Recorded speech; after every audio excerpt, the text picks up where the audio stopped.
Confederate Army back on their capital at Richmond and force it to capitulate. For a while, in the spring of that year, it seemed to be working. Then a Yankee bullet removed the Confederate commander, Joe Johnston, and put Robert E. Lee in his place. At this point in the Civil War, Lee was in his mid-50s. He was the very picture of good health. He'd really never been ill, seriously ill, a day in his life. He was, in the words of Winfield Scott, the most handsome man ever to put on the uniform of an American soldier. By the 1st of September, 1862, Lee had produced one of the greatest turnarounds in military history. Think back, if you will, 3 months earlier, on June 1, the battered, disorganized Confederate Army had been driven right into the earthworks at Richmond, and McClellan's powerful Army of the Potomac seemed on the verge of seizing the Confederate capital and ending the war. But 3 months later, Lee had defeated one army, defeated another army sent to the First Army's rescue, and now was poised on the banks of the Potomac River to launch an invasion of the North itself. There is nothing in American military history that compares with this 90-day turnaround. With the defeat of federal forces near Richmond, the war is taking a grim turn. In the North, pressure comes from a growing coalition of hard war advocates, abolitionists, and the host of former slaves who flock to the Union Army wherever it goes. Well, the question is, what are you going to do with these people? Are you going to send them back into slavery? Are you going to hold them in slavery? Are you going to free them? Or are they going to be in some kind of quasi-free limbo? What are you going to do with them? Now, as they campaign in southern states, they have to deal with the people who are freeing themselves with their feet, and they're treating these Union soldiers as liberators. We are being followed by a poor and wretched lot of contraband, a Union officer writes. A regiment of displaced persons fully as large as my own, and no plea or threat will keep them from trailing along. President Lincoln wants a limited war, one which preserves the Union, but keeps pre-war institutions intact. Gradually, as Union defeats mount, Lincoln begins to favor new ways of defeating the South, including emancipation. But to free the slaves now, when everything is going wrong, might seem like desperation. So he will wait for the one thing that has been eluding him, a Union victory in the East.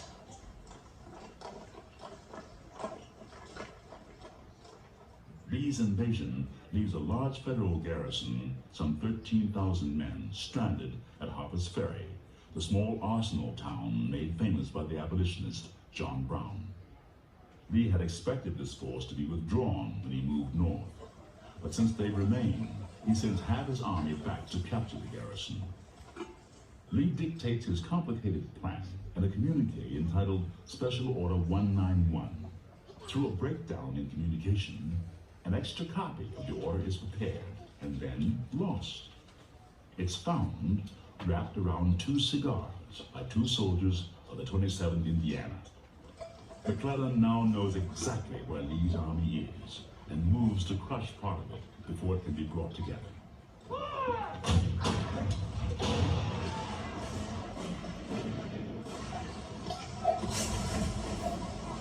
In an all-day battle, McClellan pushes Lee's rear guard off South Mountain and sends them streaming back toward the Potomac.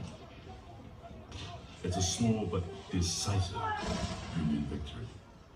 But 15 miles to the south, the federal garrison at Harper's Ferry was in trouble.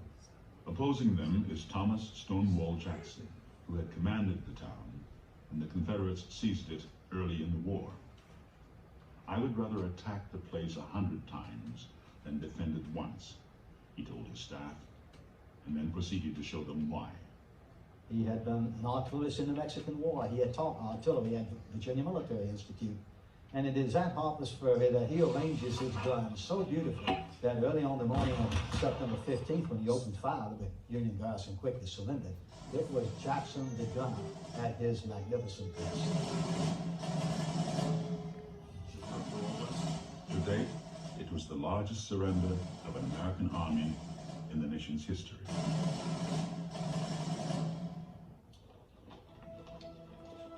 Everywhere, the Confederates are on the move.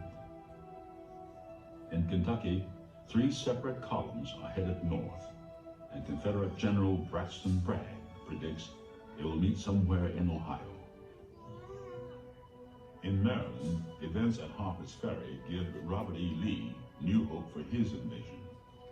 The day after South Mountain, he falls back only 7 miles, bringing the 2 wings of his army that much closer together. At that very moment, across the Atlantic, British Prime Minister Palmerston is prepared to take the action the Confederates are praying for: mediation of the conflict in America and recognition of the Confederacy. The French already favor such a move, but there is a catch. European recognition will require one more Confederate victory, especially in the East, especially on northern soil. Everything now is riding on the invasion in Maryland. Lee's retreat from South Mountain brings his army to the small town of Sharpsburg between the Potomac and Antietam Creek. A couple of bends in the Potomac help Lee to firmly secure his flanks. But if anything goes wrong, one of the widest rivers in the country will be between his army and safety. In evaluating the situation, Lee correctly predicts that McClellan will not be ready to attack on the 15th or even the 16th.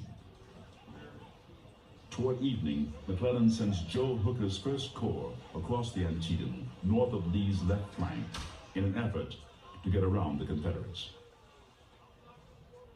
Lee immediately counters by strengthening that end of his line. The Confederates deployed on a rise of ground along the main road running north out of Sharpsburg. On the other side of the road is a modest whitewashed church built by a pacifist sect of German Baptists, the Dunkers. It seemed an ironic place to prepare to do battle. It's dawn, we're on the Miller farm. It had been raining the night before, just like it did last night. There was ground fog along the hollows, just like it is here today. We're on the front of the Confederate line. This is where the Georgia Brigade was positioned. They knew there were Federals out here in the cornfield. Artillery fire had opened before dawn, and so artillery shells were flying overhead. The Confederates knew something was going to happen. It was going to happen soon, and suddenly there was strong movement coming through the corn, coming in their direction. Our companies were marching forward through the thick corn. As we appeared at the edge of the cornfield, a long line of men in buttermint and gray rose up from the ground. Major Rufus Dawes, 6th Wisconsin Volunteers. This was the signal for the Confederates to hold.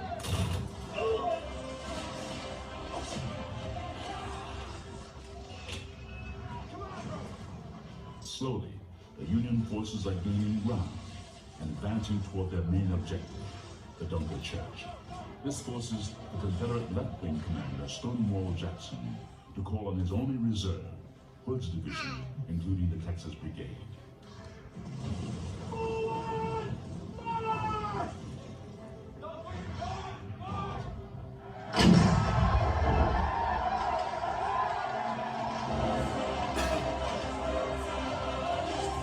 This is one of the classic charges of the American Civil War. These Texans, full-throated, are pushing across these fields.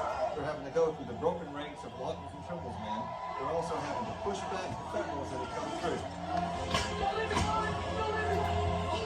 There was an appalling confusion of shattering sound, an unending chaos of violence and heat and intense combat. The fields and thickets wrapped in shifting layers of blinding smoke, so that no man could understand any more of what was happening than the part he could see immediately in front of him. Northerners and Southerners wrestling back and forth in the cornfield. One tremendous free-for-all. Bruce Captain. Falling back to the southwest limit of the corn, we rallied upon our battle flags. Its bearers were all shot down, and we returned without them. Colonel Philip Wood.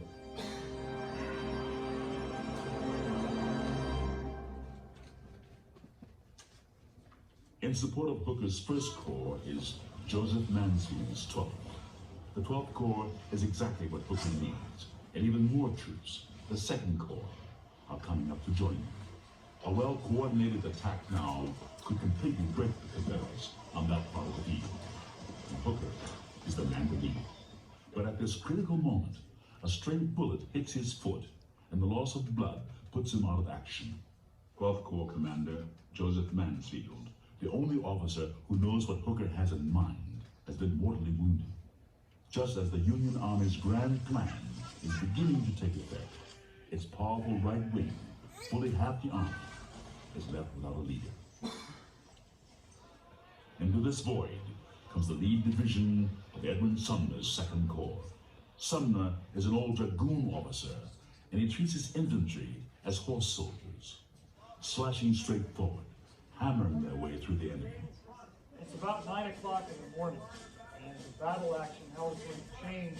We had them from the north to the south through Miller's cornfield, which we can see right over here to our right. Union troops moving in this direction. But now the attack from the Federals is going to be coming from the east to the west, and it's going to be Sedgwick's division, the 2nd Army Corps, 5,500 strong, advancing one brigade right behind the other in 3 parallel lines. They are feeling very confident in themselves and in this attack. They see no organized body of Confederates in front of them. They've got a very strong formation. They've got artillery support behind them along the edge of the east and north woods. Everything portends that this is going to be the final sweep for victory here. Then an ominous sound came. It was the rebel yell rising from the south beyond the Bunker Church. And then the volume of fire dramatically increased.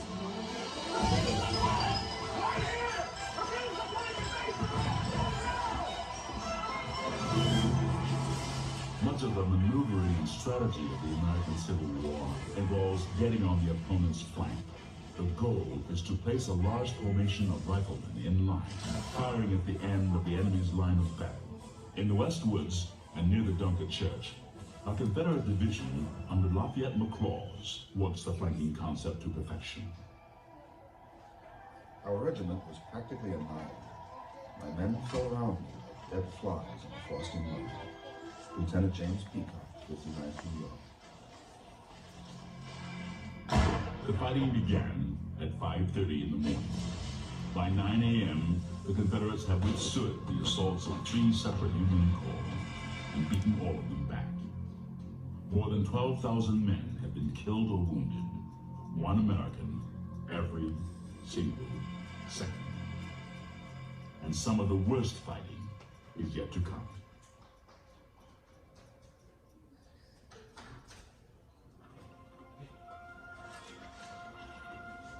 Immediately south of the Little White Church is an old sunken farm lane. It's a ready-made fortification, and the Confederates fully expect to use it. Approaching the Confederates in the sunken road are the rest of Sumner's 2nd Corps, 2 divisions under Generals French and Richardson. And as this long line of men, shoulder to shoulder, forward, it's like a curtain is rising on this landscape.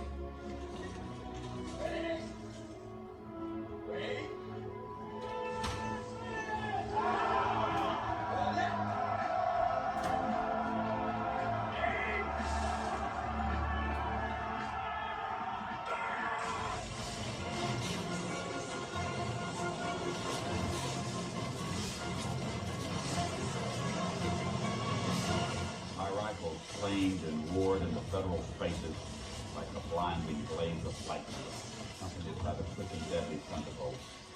The effect was appalling. The entire front line, with few exceptions, went down in the consuming blast.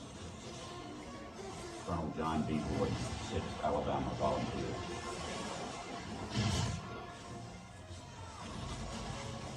By about 11:30, French's attack here against the Central Road had stalled completely. And at that point, the last of Sumner's divisions is going to arrive on the field to reinforce French. That's Richardson's division. His leading unit is known as the Irish Brigade, and is commanded by Brigadier General Thomas Marr, a brave man commanding brave soldiers. Marr is going to lead his men, just like French did, straight forward against the enemy. No attempt at maneuver.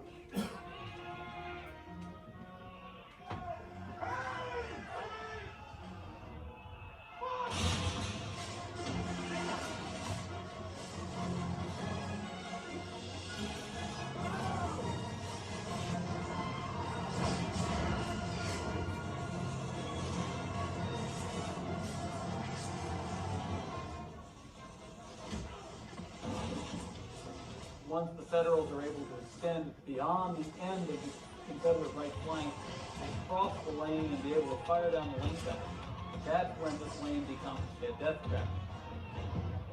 The entire Confederate front is beginning to collapse. It was like this fragile dam that had been holding back. The Union tide suddenly cracked, broke, and as that part gave way, the entire line collapsed.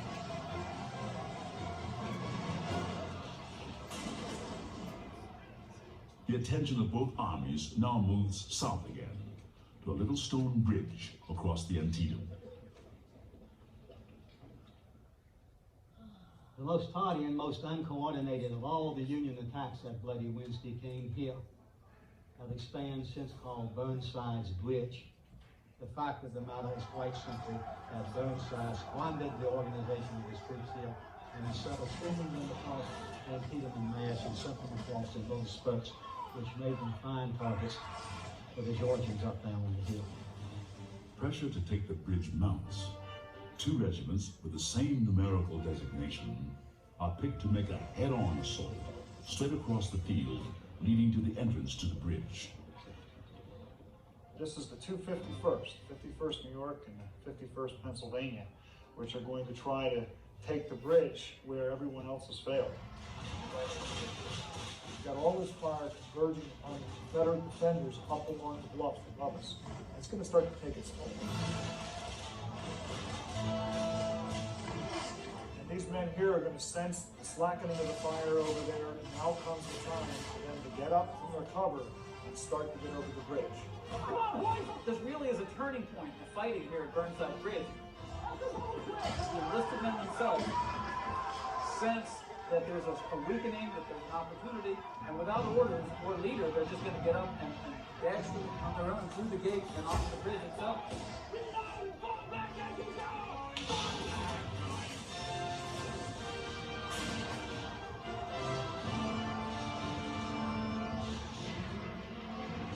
3:30 in the afternoon, and the Confederate line here has been broken. Look how close we are to the town. You can see the local cemetery up here. You see buildings on the outskirts of the town. In hot pursuit comes the enemy. If the enemy can move into Sharpsburg and successfully cut off Lee's escape route to the Potomac River, Lee is faced with annihilation. Think what this could mean. The war might end right now. Who are the only people who can keep the war going? A.P. Hill's men marching from Harper's Ferry. And in the vanguard of A.P. Hill's division is a brigade of South Carolinians. These are the only people who can save Lee's army and keep the war going. The only question is, will they get here in time? And then suddenly, troops show up on the ridge ahead. It was the kind of event that seems like it had been staged only by Hollywood. These South Carolinians came streaming down the roadway. They had marched some 17 miles from Harper's Ferry, and they were ready for a fight.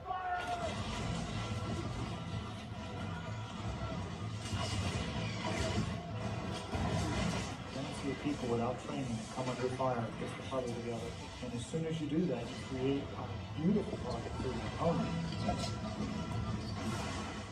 They have received so many casualties that they're left with just really one viable option, and that option is run away.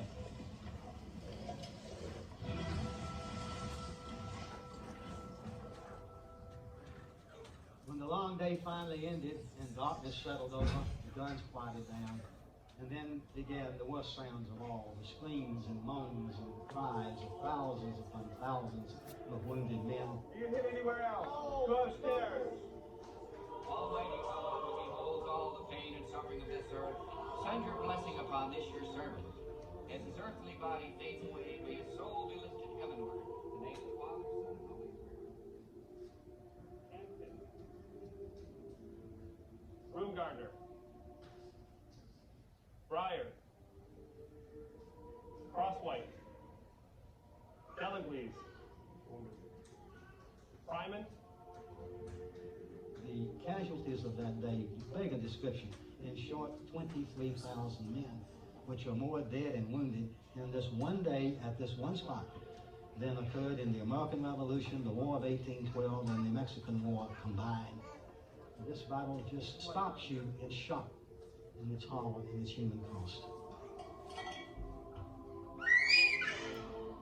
Reload!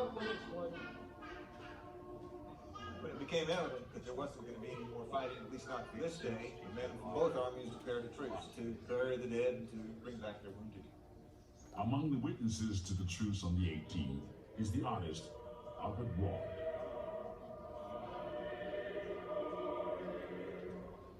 The next day, two new artists arrive. Alexander Gardner and his assistant, James Gibson, are employed by Matthew Brady, who operates photographic galleries in Washington and New York. What they find and photograph changes the way the public will think of warfare or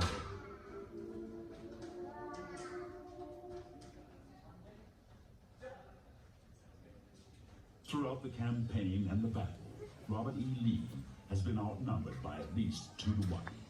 And on September 18th, the disparity is unchanged. But since Lee remains ready to resume battle, McClellan suspects he has good reason to do so. McClellan waits until all of his forces arrive in the area, adjusts his shattered divisions, and prepares to resume the attack on the 19th. But during the night, Lee recrosses the Potomac, and the campaign, which held so much promise for the Confederacy, is over. The battle is a draw, but with the rebel army back in Virginia, it looks like victory enough for Abraham Lincoln. He allows the Confederacy 3 months to give it up. Otherwise, he will declare emancipation in all those areas still in armed rebellion. It's a step toward full emancipation. Freed Black Americans and runaway slaves will take it the rest of the way.